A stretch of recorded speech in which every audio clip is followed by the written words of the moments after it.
Hey, so, good, bro. It's fun seeing you.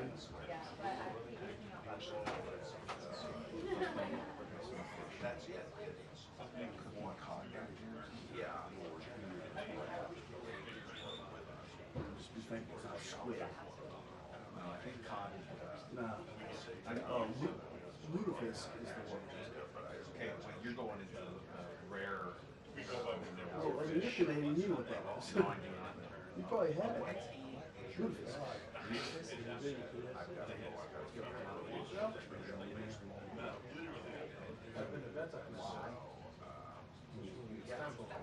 Doesn't sound like something I participate in. If it was in the overall, yeah, it's smell.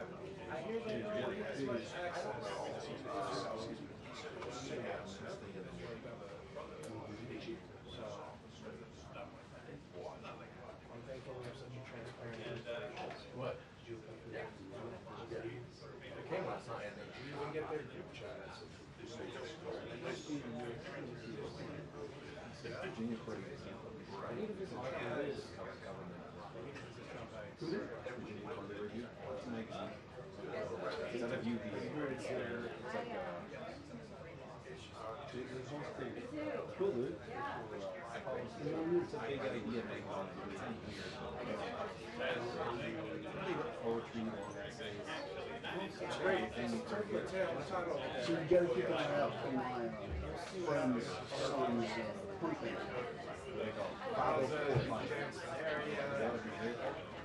It is a code, but it's also his wife wrote that for his own show. Every state has a time He hasn't been. it helps pay.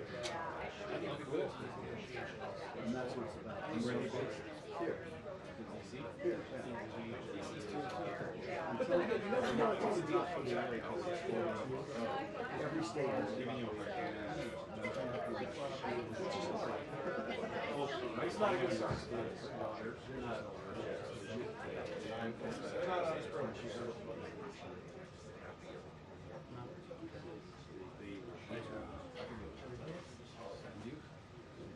Hey Sean, that's their lap.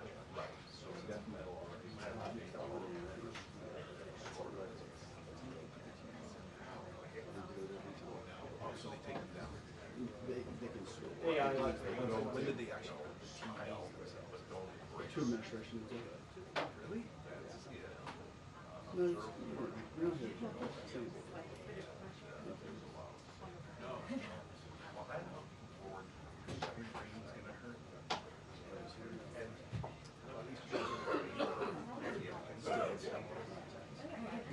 Step at a time, baby steps.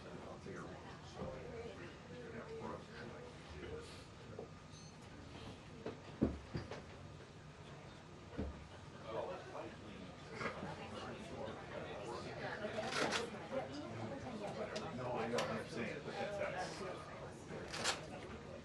When it's not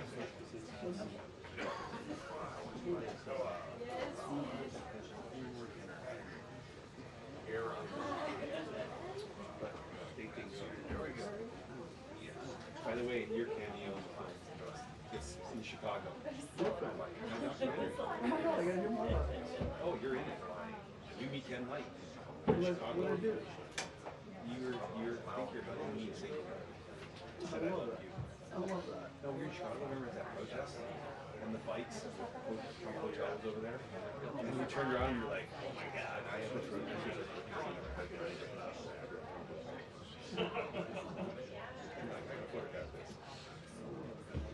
No, I've been shooting it. Well, I'm in the rock cut phase. I'm just around now.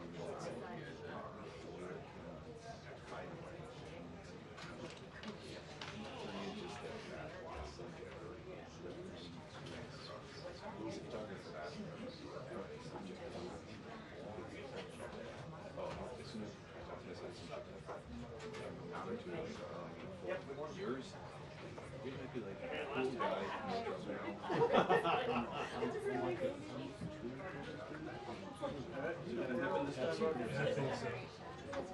We've been touring. We How long have you stayed from? We need to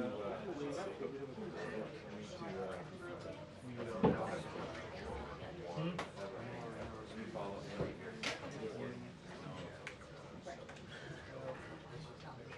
Go this way. Is that the stretching yours? Hey, keep it down. Get that leg down. That's not wet. Anybody else want to come back in? I'm out. Andy's thinner. Andy's thinner. And Andy's got less hair though. Oh boy. Here we go. Here we go.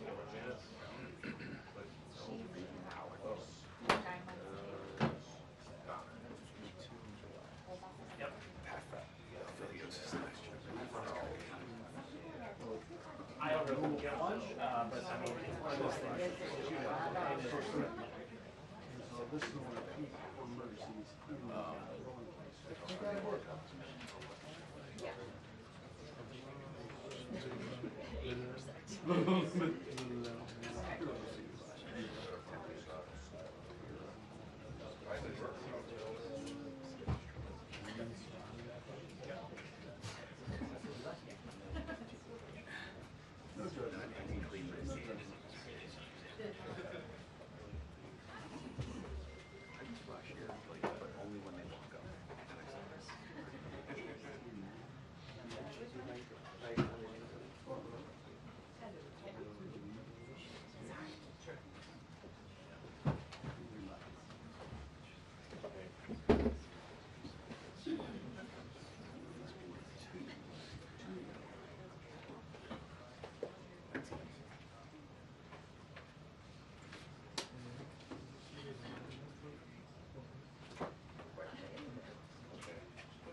No, I know. Don't worry about it.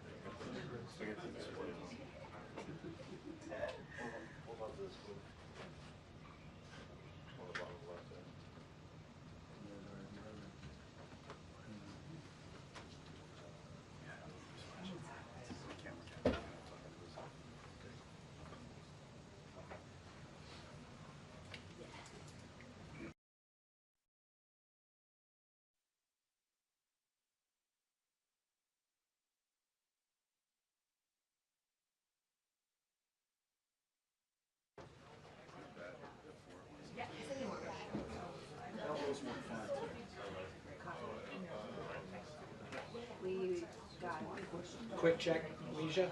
hey, check. Thank you.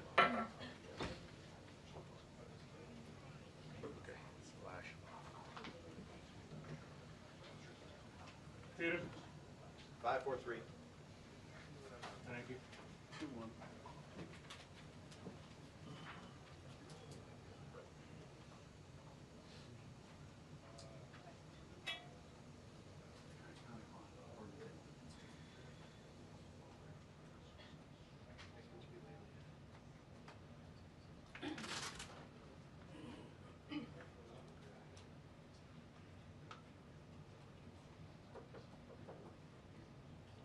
So no pictures. No pictures. No, not take pictures. Dana and Bill, good morning to you both. Any moment now, we expect to hear from the White House Deputy Chief of Staff Stephen Miller, as well as the Press Secretary. The focus, I'm told, is going to be on the Department of Government Efficiency, or DOGE, savings that have happened within the first 100 days. This program, which has certainly generated a lot of attention, both pro and con up on Capitol Hill and with the public, is going to be focused on what they've been able to save so far. While we've seen a number of Democrats say that they've taken a machete to many government programs, the administration says it's also found a lot of waste, fraud, and abuse that it wants to highlight. So I would expect in the briefing, we're at least going to hear that off the start of where money has been saved. Of course, the number one issue on so many people's minds, whether it be in polling or as we talk to people, is the economy. The White House still facing a lot of questions about its trade policy. The president just yesterday, once again, defending his tariff policy. We heard from an economic advisor this morning who said it's very possible a trade deal could be announced, or at least developments on a trade deal announced by the end of the day today, but it was only a tease. no guarantee either way. The White House has been facing a lot of questions, though, about its economic strategy, given some of the economic news we've seen just within the last 24 hours. The latest GDP news showing that the economy shrank in the first quarter ever so slightly. We had new numbers out this morning showing weekly jobless claims also up a little more than expected. Even places like McDonald's seeing same-store sales fall within the first quarter. So whether or not this is a broader economic indicator of where things stand with the U.S. economy or just kind of nitpicking, we'll be looking to get the White House's comment on that. There also was major news overnight as the U.S. and Ukraine reached this minerals deal, which has been talked about now for months. The Treasury Secretary reaching a deal with Ukraine's economic minister that would essentially allow the U.S. to eventually gain investment access to what Ukraine is able to offer. The Ukrainian government has been very eager to keep U.S. investment in the country as it's continuing to fight with Russia, and we obviously know that the administration has been working to create some sort of peace deal eventually. There's been a lot of talk about could this actually happen anytime soon. The Ukrainians are saying that they hope this is the first step to continue U.S. involvement as they try to defend their country. We also expect a lot of focus to be on the president's first 100 days. He's going up to, I should say going down to the University of Alabama tonight for a commencement speech. He'll likely talk about what he's been able to accomplish within his second term. We have seen that PR blitz all week, Dana, Bill, as they have brought out cabinet secretaries, the president himself in the cabinet meeting just yesterday, asking for updates on where a number of issues stand. We've heard from the Attorney General, from the Secretaries of Treasury and Defense, but obviously so many of the questions today will be focused on the economy, not the news I just talked about. Bill and Dana.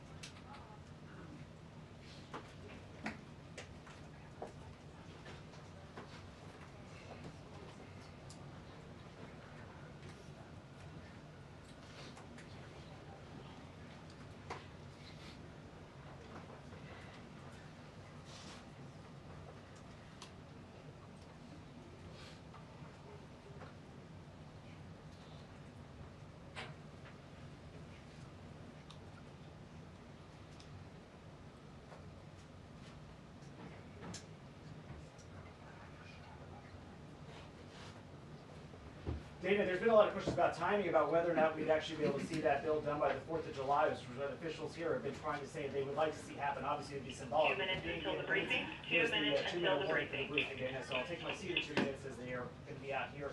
But I will say that in terms of the congressional leadership coming here to the White House, obviously they want to get the president an update of where things stand on this negotiation.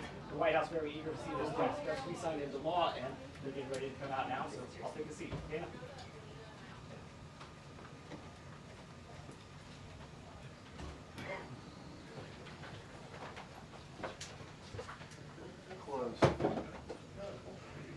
Not good.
Good morning, everybody.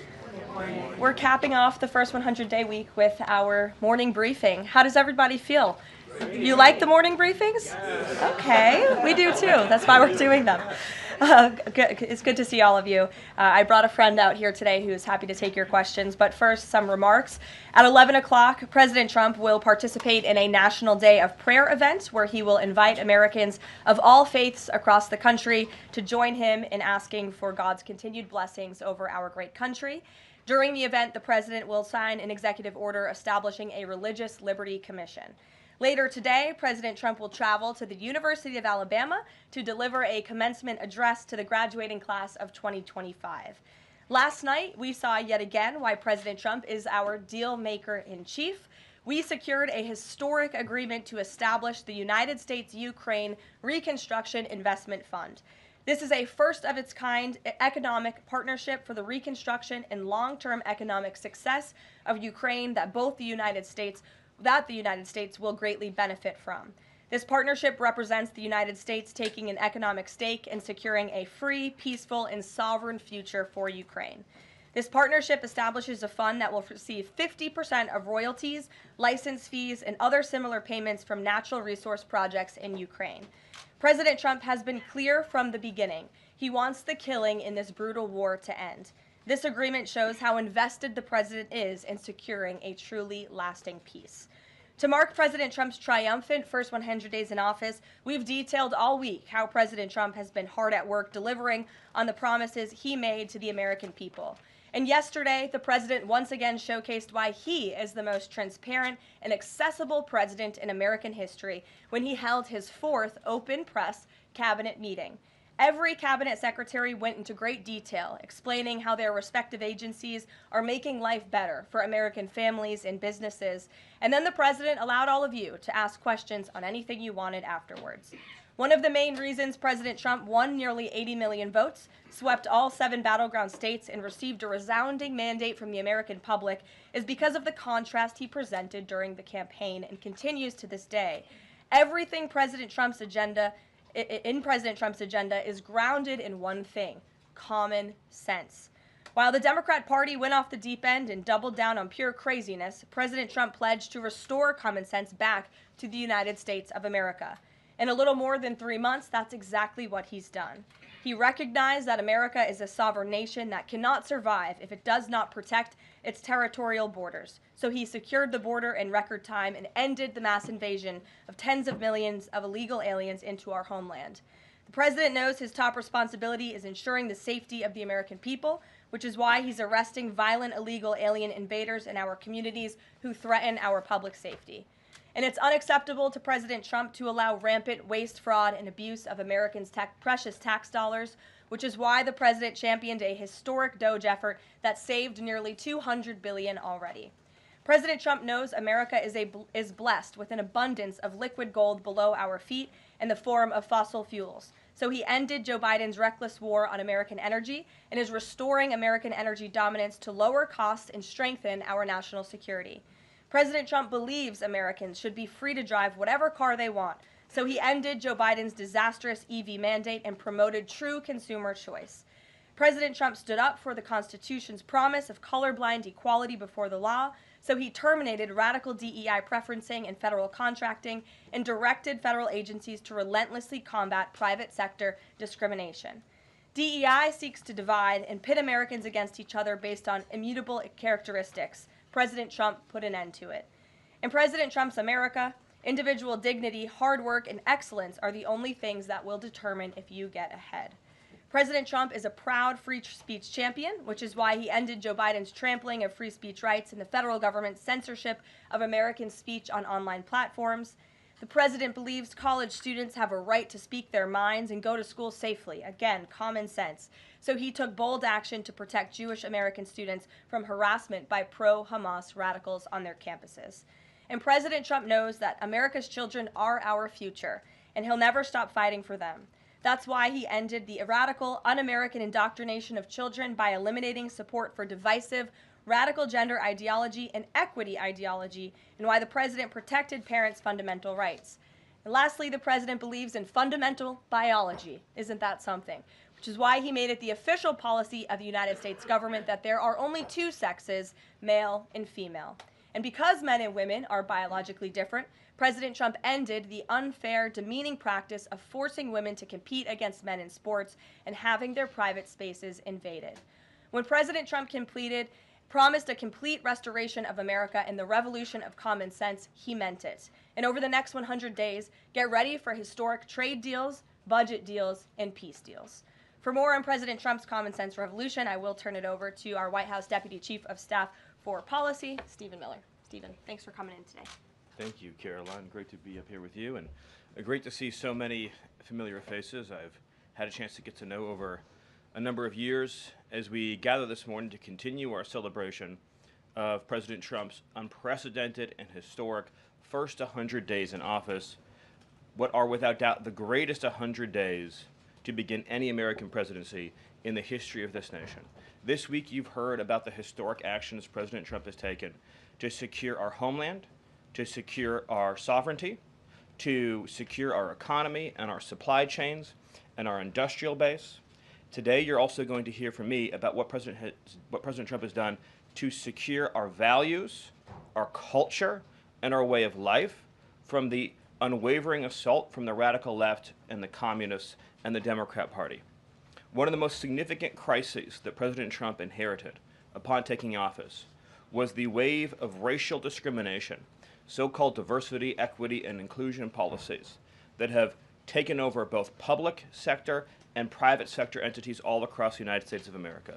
Perhaps the most dramatic example of this is that our air traffic controllers were being hired and promoted based on race and gender, not their ability to conduct our nation's air traffic. I would estimate that probably 90% of Americans would agree with the statement that airline safety should be based on your ability to keep, airline safety jobs should be based on your ability to keep planes landing and taking off and flying safely, not on what demographic box you check. President Trump has ended across the entire federal government all hiring, recruiting, retention, promotion, and training based on race and sex. This includes in our law enforcement agencies.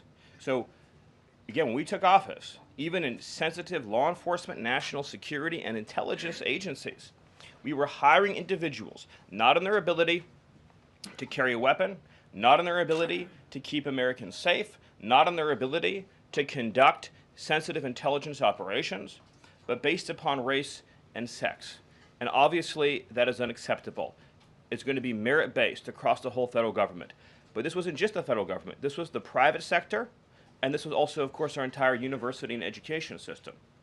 So President Trump's Department of Justice, working with other departments and agencies, have made clear that this administration is going to fully enforce Title VI, Title VII, and Title IX of our Federal Civil Rights Code.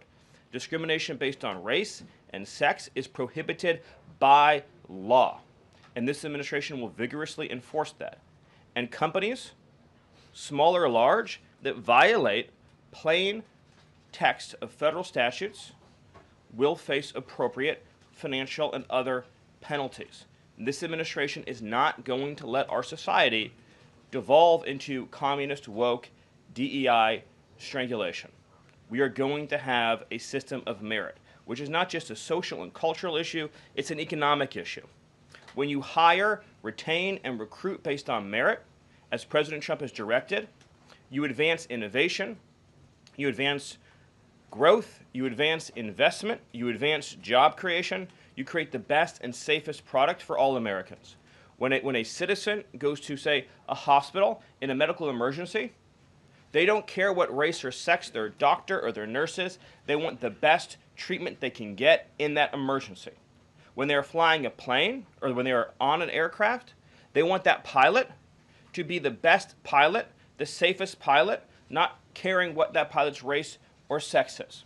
This applies across the whole government. In particular, looking at our university system, this administration has opened investigations into universities across the country for violating, we talk a lot about Supreme Court rulings, universities across this country are in plain and direct violation of the Supreme Court's ruling that affirmative action, as in racial quotas and set-asides, are illegal. Students must be admitted to universities on a color-blind basis. But we have demonstrated through clear evidence that our university system, including our medical schools, and perhaps particularly our medical schools, are engaging in race-based discrimination, racial set-asides, racial quota schemes, and other efforts to evade the Supreme Court's ruling, and again, the plain text of federal statute. So universities are on notice, and universities are already facing the financial consequences of their noncompliance with federal law. The clearest example that we're all familiar with, of course, being Harvard, which is engaged in repeat, systemic, and sustained violations of federal civil rights law. Another area of civil rights law that we talk about a lot, of course, is Title IX, sex-based discrimination. And this administration ended the Biden administration's policy and the Democrat Party's policy of allowing men into women's sports, men into women's spaces. We are using every single legal and financial tool we have at President Trump's direction to make it clear that schools and universities are and will lose federal funds, as you've seen in Maine, if you allow men to invade women's sports and women's spaces.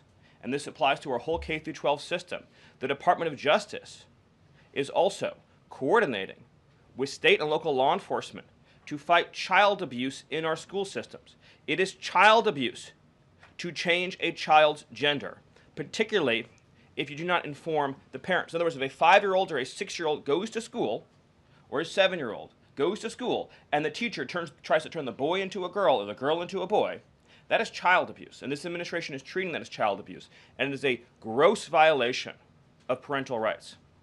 This also includes the administration's message to our hospital systems that they cannot and will not be allowed to use taxpayer dollars to perform chemical castrations and sexual mutilations of children. Castration surgeries, castration drugs, sterilization treatments of children are barbaric.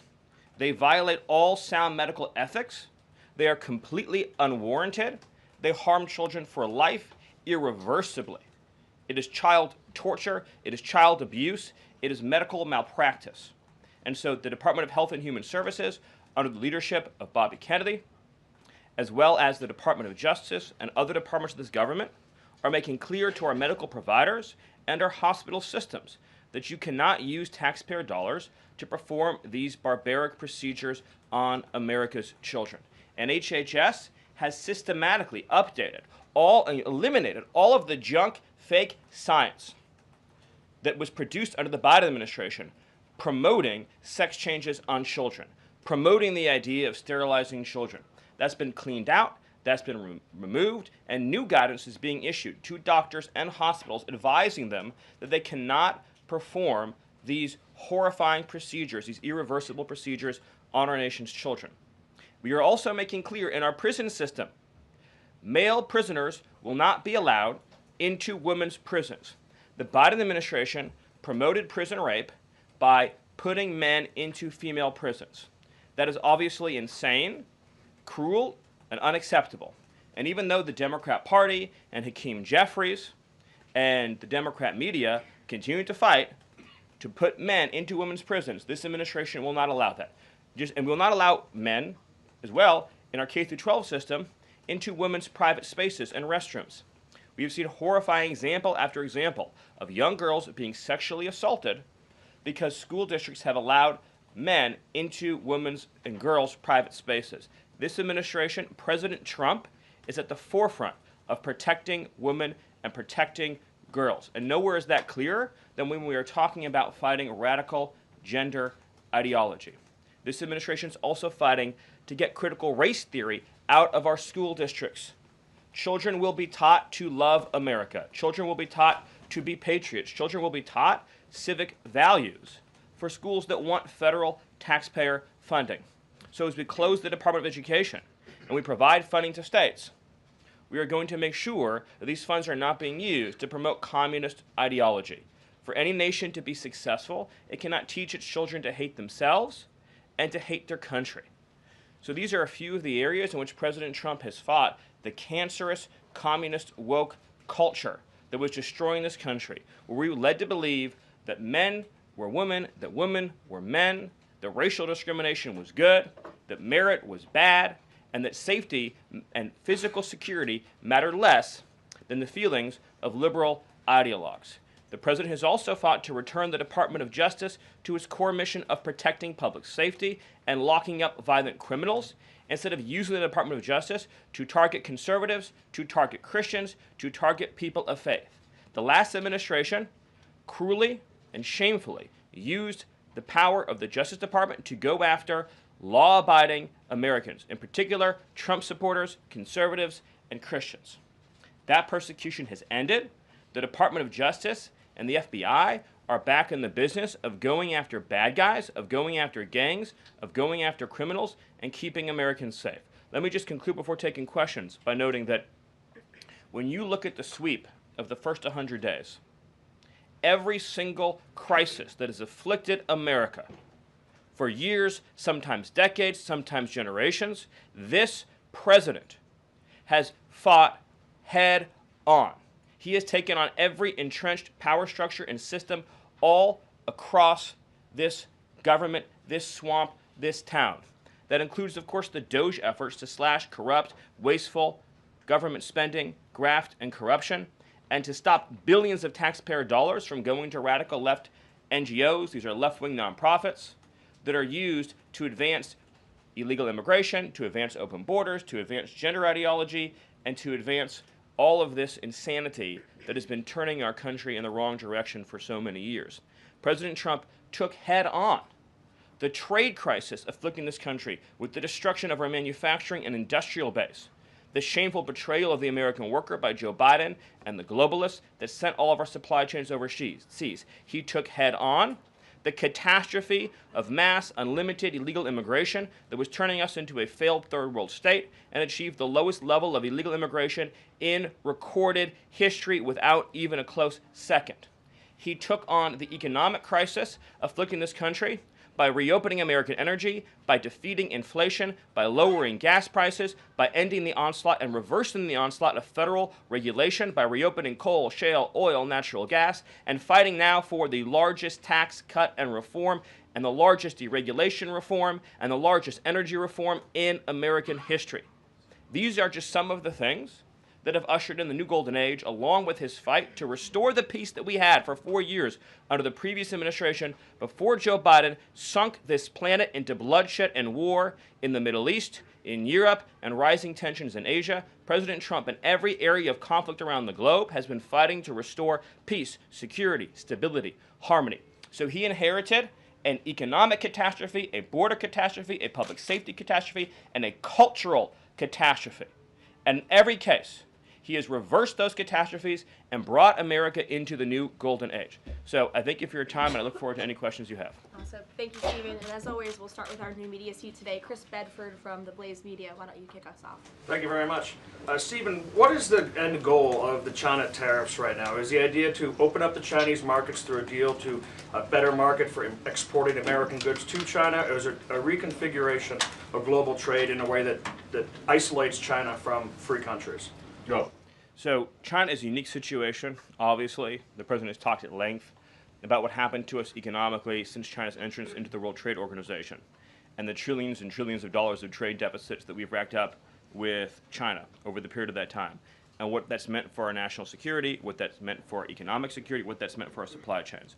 Obviously, right now, the Secretary of the Treasury is in the process of developing a plan that will answer the questions that you're talking about, but the president's goals have been very clear on these points, which is that he is not going to allow China to continue to steal our intellectual property, to continue to illegally dump and subsidize their goods in our markets, to manipulate their currency, to rack up an unsustainable trade deficit.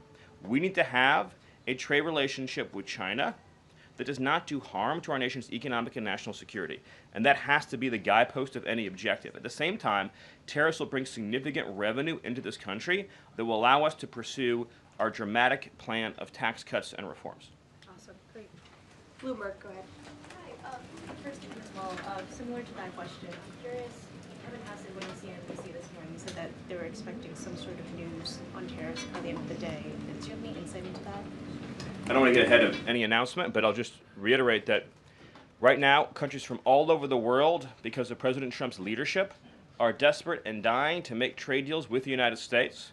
We're going to evaluate each of those deals, and President Trump is personally involved in making sure that these negotiations serve only one interest, which is the interest of the United States of America, and we'll end up with a deal in these cases where, yes, the other countries, obviously, will have their own demands and their own interests, but nothing will go into effect that doesn't serve the interests of America and the American people. Sure. Thank you. Stephen, this morning GM is putting a dollar figure on how much the president's tariffs will impact the company. The CEO says tariffs will cost GM between $4 and $5 billion this year. The CEO of Ford says he can't commit to not raising prices because of tariffs. Is the administration open to doing more to give automakers relief? the question, unfortunately, misses the entire point, which is that U.S. automakers have announced dramatic investments and expansions inside the United States.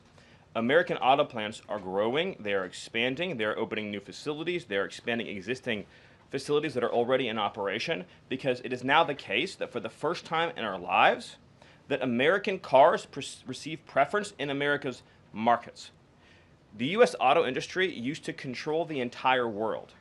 I believe the number during the heyday was that 70% of all cars in the world were made in Michigan. And now, of course, we've become a tiny fraction of the global market. And the reason for that is because the United States opened its markets to every single foreign cheater and every single foreign nation that subsidized its goods on the face of the earth, and their markets have been closed to ours. Japan closed their market to our cars. The entire EU closed their market to our cars. South Korea closed their market to our cars. All of the countries I just mentioned have tens of billions of dollars of annual trade deficits in automobiles with the United States. These are supposedly pure nations, nations that have at least a somewhat equivalent per capita GDP. So it is impossible under the terms of fair trade, if you have two nations with similar per capita GDP, to have such uneven trade flows in automobiles. What the president has done with his car tariff, we have the most desirable market in the world, is if you want to sell cars tariff-free, tax-free to our market, your plant has to operate in the United States. The only alternative to that is to have no U.S. automobile industry whatsoever, which is where this was headed, to be clear. If we stayed on this current path, within a few years, there would have been no U.S. automobile industry. And what little was left of it would have been in Mexico. Because U.S. auto companies have steadily been shifting their supply chains to Mexico, where they believe it is cheaper to make their products. In reality, it'll be cheaper to make them here because there'll be no tariff for anything made in the United States, and we'll have the cheapest energy and the best regulatory environment in the face of the earth. But in the meantime, while manufacturing ramps up, American consumers may pay more. Do you agree? Not on cars they won't, because again, there's now a massive economic incentive for automobile producers to expand production in the United States, and whatever they make here, there will be no tariff. We'll go to the back row. Go ahead. Thank you, Caroline. Today, the U.S. Chamber of Commerce released a letter to the Trump administration asking for small business tariff relief. They say that's necessary because in order to save small businesses and to stave off a recession. Stephen, is the administration considering small business tariff relief? The relief for small businesses is going to come in the form of the largest tax cut in American history. A tax cut, by the way, that every single Democrat is planning to vote against. They're voting for a tax hike on every middle-class family of about $4,000. The president has made clear that there will be 100% expensing for investment in the United States. Companies that invest in the United States will be able to deduct 100% of that cost from their tax liability. This will be the most pro-small business tax bill in American history. And at the same time, this is what you have to understand about the plan, is as they're able to do that, as they're able to reshore those supply chains, that also means they'll pay no tariff. So you'll have the lowest tax environment and there'll be no tariff because their production and supply chains will be in the United States. So that's a no on tariff relief for small businesses in the short term? It's a yes on tax relief for small businesses. And again, you only pay the tariff for products that are made outside the United States. Edward. Yeah, thanks. So on the rare earth mineral deal that was signed last night, when can that deal be operationalized? What's the time frame? And what kind of leverage does that give Ukraine over Russia? I think the more important point about the Ukraine deal, and I would hopefully have an update for you soon on how quickly it can be operationalized, but we'll be moving at full speed, not only on that mineral deal, by the way, but on every mineral deal that this president has been unleashing. So we're opening up mines all across this country. We're also pursuing energy and mineral deals all over the world. Since the president issued his executive order also on deregulating coal, we've seen dramatic coal production increases already in the United States. So we're taking advantage of the trillions of dollars in coal wealth and mineral wealth that exists in the United States. We're a very mineral-rich country. But with respect to that deal, we'll move it and operationalize it as fast as we possibly can. But it's meant to pay back the United States. This is the key point. For the hundreds of billions of dollars that our taxpayers have spent subsidizing the war in Ukraine. So it is repayment to the United States, and that's one of the most important points to understand about it. What's the leverage? Does it give? What kind of leverage does it give? The president's goal, again, is to end the killing, to achieve a peace settlement. That remains, of course, the overriding objective. We do. Thank you so much, Caroline. Thank you, Stephen. Thank you. This administration has stressed the need for price transparency for things like healthcare bills and concert tickets. So why is it a political and hostile act for Amazon to display price transparency on consumer goods? Well, I think it's the wrong way of looking at it, which is why would, first of all, that proposal is gone now, but why would Amazon, of all the different things that go into a theoretical price input, right? For example, does Amazon list the cost of California's regulations on everything made in California? Anything you make in California, you have a massive price increase because of the healthcare regulations that are unworkable in that state, because of the labor regulations that are unworkable in that state, because of the subsidies that go to illegal aliens in that state, because of all the bureaucracy. So anything being produced in California has a massive built-in price hike. So why wouldn't Amazon have a list saying if you purchase it in California instead of in Alabama, this is the premium that you pay? That you pay. This was a clear attempt by whoever proposed it originally, I don't know, because Amazon says they were never going to do it, to try to undermine our trade negotiations with China. I'll make another important point on this, which is that there's been many complaints about the fact that there are a lot of products that are sold on Amazon that are actually rip-offs of American products that are then stolen by China, and then they take our IP and they put them into products to try to undersell our manufacturer. So to the extent that we are engaged in labeling issues on Amazon, I would say that would be the most significant one to fix, is making sure we're not undercutting American consumers. And then one on Abrego Garcia, please. The administration is reportedly inquiring about his return. Is that to check a box for compliance, or does President Trump want him back on U.S. soil, or both? So, as Secretary Rubio said yesterday in the cabinet meeting, this administration is not going to publicly discuss the inside details of our foreign policy and negotiations with a foreign country. And in particular, we are not going to allow a district court judge to try to become the Secretary of State. Secretary Rubio is the one who, under his leadership and direction at the State Department, is managing the day-to-day relationship with El Salvador. Let's just take a moment, number one, to express our gratitude to El Salvador for agreeing to take some of the most dangerous terrorists off of America's streets and to put them into a safe environment where they cannot continue to engage in acts of terrorism or coordination with the Maduro regime. You may have seen recently an FBI assessment that was unclassified that said that the Maduro regime is using and planning to use trained Aragua terrorists to carry out assassination plots on American soil. Now, very few in this room covered that. I'll let you all ask yourselves why you didn't cover it and why your editors didn't assign that story to you. Something I think you should think about on your own. But this is a earth-shattering piece of news. The Biden administration imported a terrorist army that our own FBI assesses is planning assassination strikes on American soil against critics of the Maduro regime. Those are the terrorists that President Trump is finding and apprehending that our Democrat judges and Democrat activists are trying to keep on U.S. soil. Tren de Aragua has the same legal status as Al-Qaeda and ISIS. MS-13 has the same legal status as Al-Qaeda and ISIS. These are foreign terrorists operating on our soil. And our gratitude to El Salvador for agreeing to take custody of these terrorists is immense.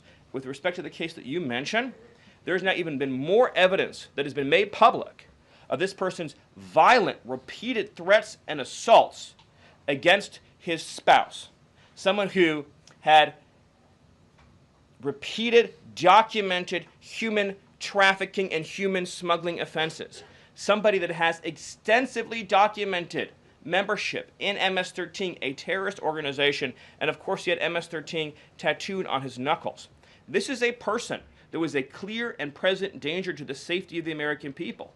And it is a sad reflection on the state of our media and many of the outlets represented in this room that you obsessively try to shill for this MS-13 terrorist.